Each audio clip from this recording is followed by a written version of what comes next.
À 23 ans, Beth Kenyon avait la vie devant elle. Elle rêvait de devenir mannequin. Elle avait été finaliste lors d'un concours de beauté en Floride. Le 5 mars 1984, son rêve s'écroula. En ce lundi après-midi, tous ses espoirs furent détruits d'un seul coup. Le lendemain, ses parents signalèrent sa disparition à la police de Miami. Pour les agents, il n'y avait pas réellement lieu de s'inquiéter. À cet âge, il arrive fréquemment que des jeunes femmes disparaissent quelques jours sans avertir leurs parents. Mais les Kenyon savaient que leur fille n'aurait jamais fait ça. Ils firent appel au détective privé Ken Whitaker et à son fils Ken Jr. Beth Kenyon était enseignante auprès d'enfants souffrant de troubles émotifs. C'était une jeune femme responsable qui avait d'étroites relations avec sa famille. Les Kenyon étaient très inquiets et s'étaient rendus à son appartement de North County en espérant y trouver une indication sur l'endroit où elle avait pu aller. Ils n'y trouvèrent qu'un livre d'adresses et un album photo. À partir de quelques clichés de Beth et de ses amis, les détectives se mirent à l'ouvrage. Les deux hommes retracèrent rapidement les dernières allées et venues de Beth. Le fils Whitaker interrogea le pompiste d'une station-service près de l'école où Beth enseignait. Il lui montra quelques photos. Ce dernier se rappelait la jeune femme. Il reconnut également quelqu'un d'autre sur une des photos, l'homme avec qui elle était le jour de sa disparition. Son nom était Christopher Wilder. Le 11 mars, soit 6 jours après la disparition de Beth, les détectives téléphonèrent à Wilder. Ce dernier déclara ne pas savoir où elle se trouvait, mais il accepta de rencontrer les Whitaker chez lui pour leur en parler. À leur convenu, les détectives se rendirent chez lui, mais il n'y eut aucune réponse. Les deux hommes décidèrent de jeter un œil aux alentours. Wilder était un entrepreneur en construction et il se disait photographe de mode. Les Kenyon avaient déclaré aux deux détectives que Wilder avait demandé leur fille en mariage, mais que cette dernière avait refusé. En fouillant dans les ordures de Wilder, les deux détectives découvrirent une photo. À première vue, cette photo semblait innocente, mais pour un œil averti, elle était très révélatrice. Christopher Wilder avait été pilote d'automobile lors du Grand Prix de Miami. Le 26 février 1984, il avait terminé 17e et remporté la somme de $400. Le jour de cette course était également le jour de la disparition de Rosario González. Cette jeune femme de 20 ans travaillait pour une firme de marketing et distribuait des échantillons d'aspirine aux spectateurs du Grand Prix. Les médias parlaient encore de la mystérieuse disparition de González. Elle avait disparu seulement 5 jours avant Beth Kenyon. Les détectives découvrirent que Wilder connaissait bien González. Elle avait accepté de poser pour lui lors d'une séance de photos amateur. Il était plutôt troublant de constater que les deux femmes disparues avaient un lien commun, Christopher Wilder. Les parents de Beth décidèrent de demander l'aide du FBI. L'agent spécial John Hanlon du service des homicides du bureau de Miami se souvient de sa rencontre avec eux. Le 12 mars, les Kenyans sont venus demander notre aide.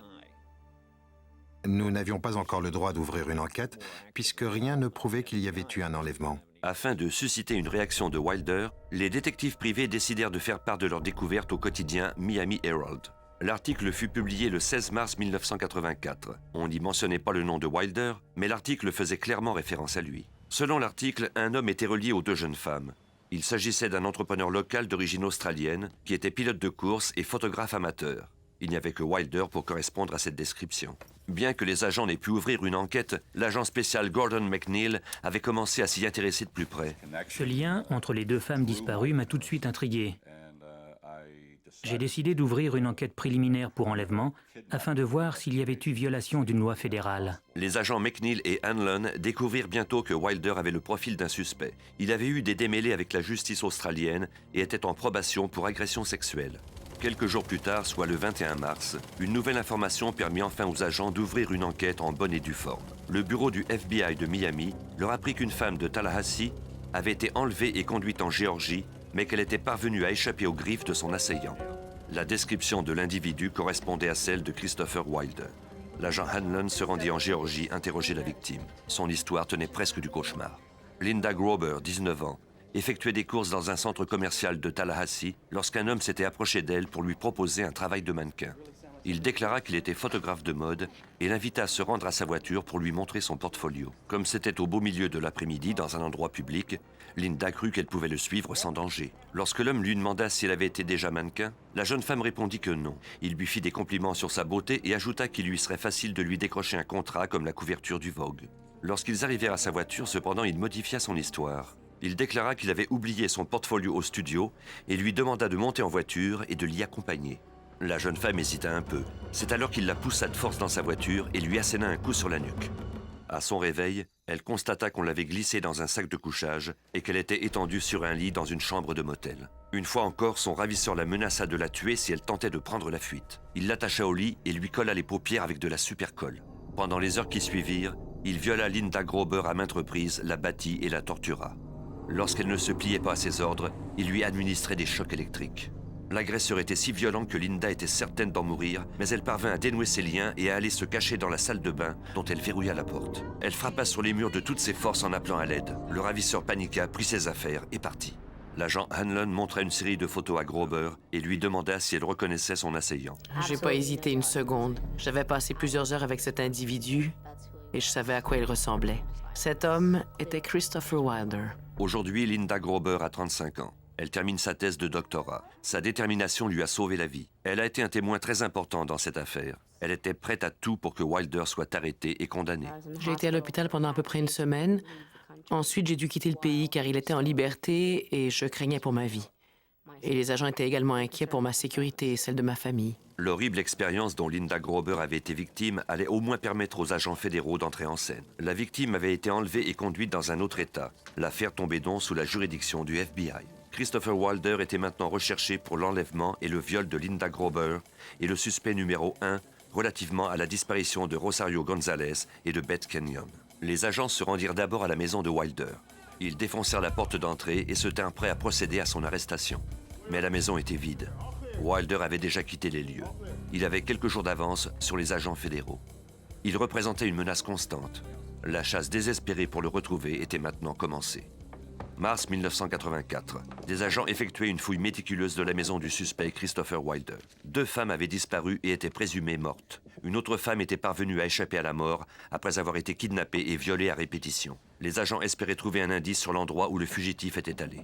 Mais avant de quitter sa maison, Wilder semblait avoir prévu une fouille de la police. L'endroit était impeccable. Il n'y avait aucune empreinte digitale dans la maison de Wilder. Pourtant, on en retrouve toujours. C'est comme s'il avait nettoyé absolument tout. Le FBI, aidé par les autorités locales, organisa une recherche dans Miami et West Palm Beach. Personne n'avait vu ou entendu parler de Wilder depuis qu'il avait fui le motel en Géorgie. La police locale fut chargée de retrouver la voiture du suspect.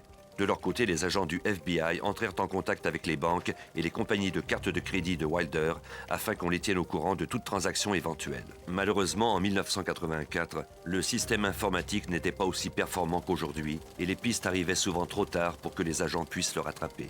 Le 21 mars, toujours en Floride, un peu plus au nord, l'attention d'un réparateur fut éveillée par quelque chose d'inhabituel. C'était le corps d'une jeune femme. Elle fut par la suite identifiée comme étant Teresa Ferguson, 21 ans. Des témoins l'avaient vue pour la dernière fois dans un centre commercial, en compagnie d'un homme dont la description correspondait à celle de Wilder. L'autopsie révéla qu'elle avait été battue à l'aide d'un objet contondant avant d'être étranglée à mort. Le profil de la victime et la violence du crime laissaient présumer qu'il s'agissait à nouveau de Wilder, même si rien ne le prouvait directement.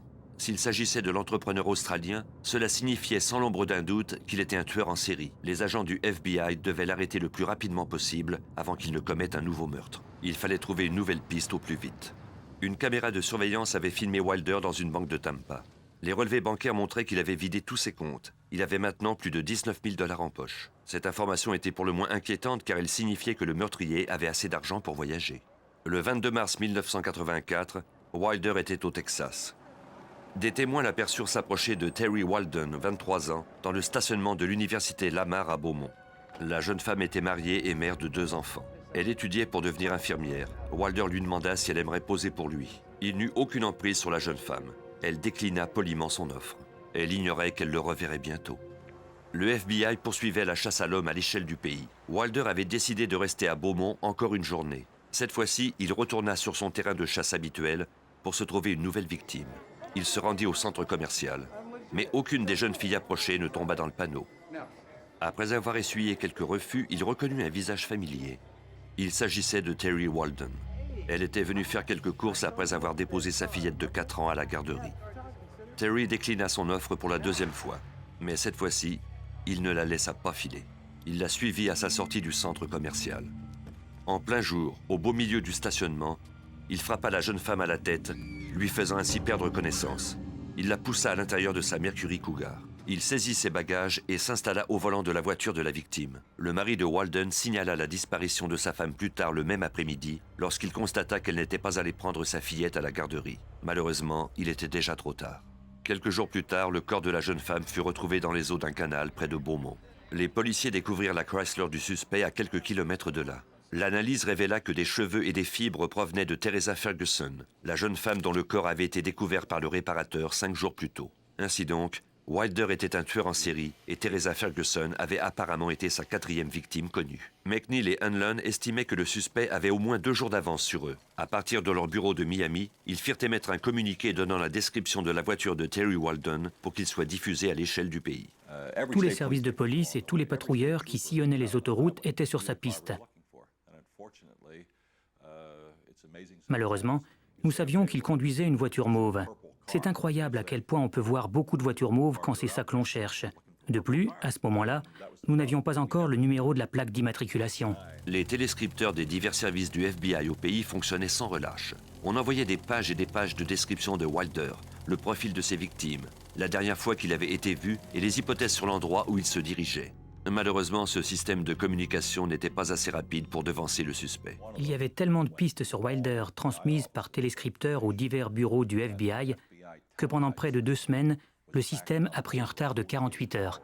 Il ne restait plus qu'une seule façon de retracer le suspect, suivre la piste des cadavres qu'il laissait derrière lui. Sa prochaine victime fut Susan Logan, 21 ans. Elle avait été vue pour la dernière fois dans un centre commercial près d'Oklahoma. Un pêcheur découvrit son corps 2 jours après sa disparition. Les circonstances entourant sa mort portaient à croire qu'elle aussi avait été victime de Christopher Wilder. Dans cette affaire, nous étions aux prises avec un individu qui enlevait, violait, torturait et assassinait une femme toutes les 36 heures environ. La tension était insoutenable. La lenteur du système de communication, ajoutée à la rapidité d'action du fugitif, rendait le travail des agents difficile. Le 28 mars, cependant, l'occasion tant attendue se présenta. Wilder avait loué une chambre dans un motel de Rifle au Colorado et il l'avait payée avec une carte de crédit volée. Les agents du FBI savaient qu'il détenait cette carte et qu'il l'utilisait, mais jusqu'à présent, ils n'étaient pas parvenus à retrouver sa trace. En 1984, les commerces n'étaient pas équipés d'un système de validation automatique comme c'est le cas aujourd'hui. Lorsque la note s'élevait à plus de 100 $, les employés appelaient la compagnie de crédit. Malheureusement, en général, lorsque Wilder louait une chambre, le montant n'allait guère au-delà de 50 ou 60 $. Cette fois-ci, cependant, le commis avait décidé d'appeler la compagnie de crédit plutôt que d'attendre au lendemain pour poster le reçu. Au lieu d'une autorisation, on lui donna un numéro de téléphone à composer immédiatement. Très tôt le lendemain matin, les agents du bureau du FBI de Denver se mobilisaient. On savait enfin où le suspect se trouvait. Aux premières heures du 29 mars, 4 agents s'approchèrent de la chambre de Wilder en espérant que cette fois-ci serait la bonne. Malheureusement, il n'était plus là. Malgré la rapidité d'intervention des agents, Wilder les avait déjà devancés. Pour une raison inconnue, il avait décidé de quitter avant l'aube. Il s'agissait de la meilleure piste depuis le début et elle n'avait abouti à rien. Une fois encore, les membres de l'escouade spéciale ignoraient dans quelle direction le prédateur était parti. Ils craignaient cependant qu'il ne rôde dans un des nombreux centres commerciaux en périphérie de Rifle. 29 mars 1984. En seulement 3 semaines, l'entrepreneur australien Christopher Wilder avait enlevé 4 femmes et tué 3 d'entre elles. Les agents du FBI avaient remarqué des constantes. Il semblait se diriger vers l'ouest et ne choisissait plus ses victimes que dans les centres commerciaux. Cheryl Bonaventura, 18 ans, fut aperçue pour la dernière fois au centre commercial Mesa, à Grand Junction, au Colorado. Le FBI allait bientôt relier sa mort à Wilder. Nous savions que cet homme était là à guetter ses proies. Nous savions que chaque jour qui passait, une personne mourait dans la terreur et la douleur la plus intense. Le FBI entreprit de faire circuler le plus d'informations possible au pays. Des agents avisèrent les gérants et les gardiens de sécurité des centres commerciaux et leur donnèrent une description de l'Australien. Ils distribuaient des affiches avec la photo du suspect pour mettre les clients sur le pied d'alerte. Malgré ces avertissements, un magazine pour adolescentes organisa une compétition de mannequins dans le centre commercial de Meadows à Las Vegas. Wilder s'y présenta, appareil photo en main. Il discuta avec quelques adolescentes pendant l'événement et tourna bientôt son attention vers Michelle Kaufman. La jeune fille de 17 ans venait de Boulder City, à 40 km de là. Elle était nerveuse à l'idée de participer à son premier concours de mannequin et avait demandé à ses amis et à sa famille de la laisser y aller seule. Après quelques minutes à discuter avec Wilder, Kaufman alla se changer puis quitta le centre commercial avec lui. C'était le 1er avril. La police de Las Vegas alerta le FBI qu'une jeune fille avait disparu d'un centre commercial et des agents furent immédiatement dépêchés sur les lieux. Ils réquisitionnèrent toutes les photos prises au cours du défilé. Un des photographes leur remit 5 rouleaux de pellicule. Nous avons fait développer ces photos. On y voyait la jeune Kaufman sur le podium en train de prendre une pause. À environ 6 mètres d'elle se trouvait un homme au regard malsain. Bien entendu, il s'agissait de Christopher Wilder. Comme les autres victimes, la jeune Michelle Kaufman mourut dans d'atroces circonstances. Il l'avait attachée à l'aide de rubans adhésifs, l'avait battue, torturée et violée. On a remarqué des incisions sur son corps.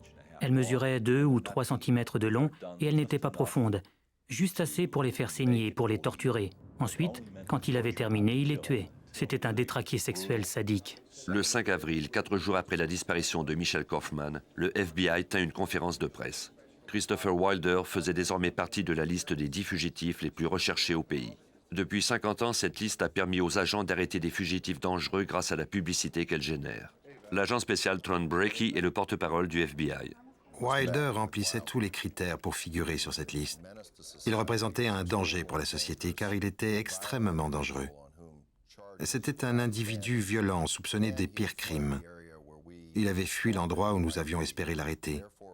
C'était donc très important pour nous de nous assurer que le public américain et les médias sachent qu'il pouvait se trouver n'importe où aux États-Unis. Malheureusement pour Tina Marie Ricicco, le nom de Wilder apparut un jour trop tard sur la fameuse liste. À Lomita, en Californie, le jour précédant la conférence de presse, l'adolescente de 16 ans se rendit au centre d'El Amo pour y trouver un travail d'été. Elle espérait gagner assez d'argent pour s'acheter une voiture. Elle y rencontra Christopher Wilder qui lui demanda d'être son modèle pour un contrat qu'il venait de décrocher. Il lui donna $100 en argent comptant en lui promettant encore plus d'argent après la séance de photos. Wilder conduisit Tina Marie dans un parc à proximité du centre. Au début, tout se déroula normalement. Il lui dit que cet endroit avait la lumière idéale. La séance de photos commença. La jeune Tina Marie voulait à tout prix plaire au photographe. Elle souriait et se pliait aux directives de Wilder. Puis, la séance tourna au cauchemar. Il la menaça d'un Magnum 357 et lui ordonna de monter en voiture. La jeune fille n'avait d'autre choix que d'obéir. Wilder conduisit Tina Marie Ricicco à un motel à San Diego. Comme pour les autres victimes, elle fut battue, ligotée au lit et violée à maintes reprises. Wilder pratiqua des incisions sur son corps et lui administra des chocs électriques à divers endroits. L'agent Hanlon n'a jamais pu s'expliquer la raison d'une telle cruauté. On se demande pourquoi quelqu'un voudrait infliger ça à quiconque. Faire peur, torturer à l'aide d'un fil électrique, puis tuer comme s'il s'agissait de vulgaires déchets. La victime sait qu'elle va être tuée. À un certain moment, elle s'aperçoit qu'elle ne survivra pas, que sa vie se termine là. Et de plus, il s'agit d'une jeune femme. Tina allait être tuée lorsqu'un bulletin de nouvelles spéciales attira l'attention de Wilder. Il s'agissait de la conférence de presse du FBI. Wilder regarda avec horreur sa photo diffusée partout aux États-Unis. Les agents disaient qu'il était l'homme le plus recherché au pays, qu'il était responsable de la disparition de 6 femmes. Ils ignoraient alors qu'il se trouvait en présence de sa 7e victime, dans une chambre de motel. Wilder paniqua. Il saisit la jeune fille et reprit la route. Maintenant que son nom avait été ajouté à la liste, sa photo serait publiée dans tous les journaux et tous les bulletins de nouvelles au pays. Cela faisait la une de tous les journaux aux États-Unis. Tous les bulletins de nouvelles, toutes les émissions parlaient de ce Christopher Wilder et montraient sa photo. Les agents du FBI espéraient que cette publicité permettrait à quelqu'un de l'identifier. C'était la seule chance dont ils disposaient pour l'empêcher de tuer une nouvelle victime. Au printemps 1984, le FBI faisait la chasse à l'homme la plus importante de son histoire pour retrouver le tueur en série Christopher Wilder. Il avait tué 6 victimes, mais il y en avait peut-être plus. Wilder avait décidé de reprendre la direction de l'Est. Il avait pris en otage Tina Marie Ricicco, 16 ans. Le 10 avril 1984, à l'extérieur d'un centre commercial de Gary, Indiana, il dit à la jeune fille qu'il la laisserait partir à condition qu'elle l'aide à piéger sa prochaine victime. Ricicco avait été violée, battue et terrorisée depuis maintenant 6 jours. Elle aurait fait n'importe quoi pour avoir la vie sauve. Wilder remarqua Dornette Wilt qui faisait le tour des boutiques. Il en déduisit qu'elle se cherchait du travail. Ricicco rejoignit Dornette et lui dit que Wilder était gérant d'un magasin et qu'il souhaitait qu'elle remplisse une demande d'emploi dans sa voiture. Lorsqu'elles atteignirent le véhicule, Wilder sortit son arme et força Dornette à y monter. Il démarra en trombe avec les 2 jeunes filles à bord de la voiture. Des témoins les avaient vues partir. Comme toutes les victimes, une autre jolie jeune femme avait été vue en train de quitter un centre commercial d'Indianapolis en compagnie d'un homme correspondant à la description de Wilder. Lorsque nous avons reçu cette information, nous avons compris qu'il avait décidé de revenir vers l'Est. Tous les agents du FBI à l'est du Mississippi furent assignés à cette enquête. Malgré sa promesse, Wilder refusa de libérer Tina Marie. Il la força à le regarder violer et torturer Dornette. Ce cauchemar dura 2 jours. Le matin du 12 avril 1984, Tina Marie entendit une voix familière au bulletin de nouvelles. C'était la mère de Tina Marie sur une chaîne nationale qui suppliait le ravisseur de ne pas faire de mal à sa fille. Wilder eut un nouvel accès de panique. Il ordonna à ses victimes de le suivre et ils quittèrent le motel. Au printemps 1984, le FBI faisait la chasse à l'homme la plus importante de son histoire pour retrouver le tueur en série Christopher Wilder. Il avait tué 6 victimes, mais il y en avait peut-être plus. Wilder avait administré des somnifères à Dornet et cette dernière était à demi consciente. Il la força tout de même à marcher dans la forêt. Tina Marie était seule.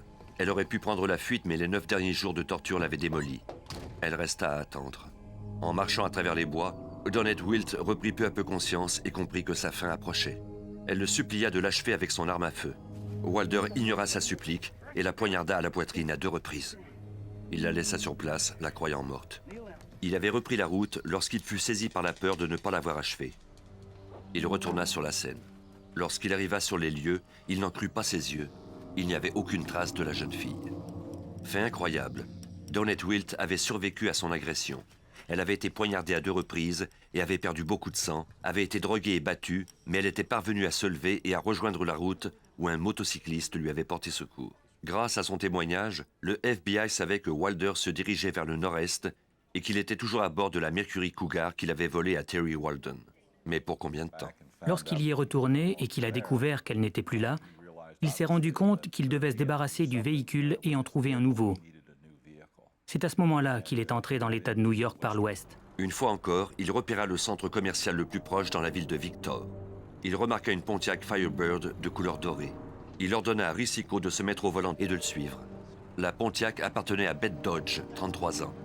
À la pointe de son fusil, Wilder la força à prendre place sur la banquette arrière.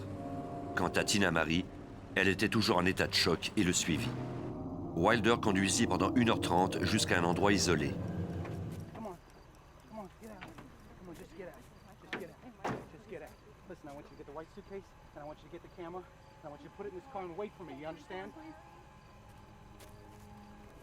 Il força Bette Dodge à le suivre dans les bois. Quelques instants plus tard, Tina Marie entendit 2 coups de feu. Il ne l'avait pas violée ni torturée, seulement tuée pour avoir sa voiture. Il avait un projet différent pour Tina Marie. Parallèlement à toutes les horreurs qu'il lui avait fait subir, il s'était développé un lien entre lui et la jeune femme. Il lui confia qu'il ne souhaitait pas qu'elle soit là quand la fin arriverait. Il la raccompagna à l'aéroport de Boston et lui donna assez d'argent pour qu'elle puisse rentrer à Los Angeles. Son cauchemar était enfin terminé. Une fois rentrée chez elle, Tina Marie raconterait en détail les sévices que lui avait fait subir Wilder. Wilder était à nouveau seul. Il fallait à tout prix arrêter ce forcené avant qu'il ne récidive. Pendant notre enquête, nous avons appris que Wilder avait des amis au Canada et qu'il s'y était déjà rendu à quelques reprises. Nous avions l'intuition que c'était là qu'il se dirigeait. Wilder était sur la route en direction de la frontière canadienne à bord de la Firebird de Bette Dodge. Pendant 3 semaines, il était parvenu à semer les agents du FBI. Même l'ajout de son nom à la liste n'avait pas donné les résultats escomptés. Les agents McNeil et Hanlon étaient désespérés et voulaient à tout prix l'arrêter au plus vite. Au mois d'avril 1984, Christopher Wilder avait tué 7 femmes dans diverses villes américaines. 3 femmes étaient présumées mortes et 3 autres avaient survécu à leur assaillant. Les agents du FBI croyaient qu'il se trouvait en Nouvelle-Angleterre et qu'il se dirigeait vers la frontière. Ils décidèrent de mettre tout en œuvre pour qu'il ne parvienne pas à quitter le pays. Les agents ont distribué des affiches et des photos. Notre meilleure option était d'aviser les centaines de policiers de la région, ce qui augmentait de beaucoup nos effectifs en Nouvelle-Angleterre. Le vendredi 13 avril 1984, Wilder s'arrêta pour faire le plein dans la petite ville de Colebrook, dans l'État du New Hampshire, à environ 20 km de la frontière canadienne. Il demanda alors à un employé quel papier il devait remplir pour entrer au Canada. 2 agents de l'État, Wayne Fortier et Leo Jellison, aperçurent alors la voiture de Bette Dodge. Comme tous les agents de la région, ils avaient eu la description du suspect et de la voiture qu'il conduisait. Jellison demanda à Wilder s'il pouvait lui parler quelques instants. Wilder se pencha à l'intérieur de la Firebird et saisit son revolver Magnum 357. Dans la lutte, l'arme fit feu accidentellement. Le projectile atteignit l'agent Jellison à la poitrine. Jellison eut la vie sauve, mais pas le suspect. Le projectile qui avait atteint l'agent avait d'abord transpercé le cœur de Wilder. Le règne de terreur de Wilder à travers les États-Unis venait de prendre fin avec cette 10e mort, la sienne. Quelques mois plus tard, les autorités retrouvèrent les corps mutilés de Cheryl Bonaventura et Michelle Kaufman. On ne retrouva cependant jamais ceux de Beth Canyon et Rosario Gonzalez, les 2 victimes qui avaient provoqué l'ouverture de l'enquête préliminaire. Monsieur et Madame Canyon moururent tous 2 sans jamais découvrir ce qui était arrivé à leur fille. Les victimes qui ont survécu et leurs proches ont courageusement tenté de remettre sur les rails leur vie brisée. Linda Grober a tiré une leçon de ce cauchemar. Je crois qu'il est important de comprendre que ces individus ne sont pas des démons. Ils ne sont pas couverts de tatouages et n'ont pas toujours les cheveux longs. En général, ils s'expriment avec facilité. Ils pourraient fort bien être assis dans le salon en compagnie de votre père après le repas, à siroter un verre de vin ou un brandy. La terrible vérité, c'est que Christopher Wilder n'est pas unique. Son nom a été mis sur la liste des 10 hommes les plus recherchés par le FBI, mais chaque année, il y a des dizaines de tueurs comme lui qui ne font pas la une des journaux. Ils guettent leur proie dans les centres commerciaux, les écoles, et n'attendent que le moment propice pour passer à l'attaque. Les rêves de gloire et de fortune peuvent s'obscurcir rapidement. Ce n'est que par la sensibilisation du public, une vigilance de tous les instants et les ressources de la police que l'on peut espérer mettre un terme au carnage sanglant de ces chasseurs de tête.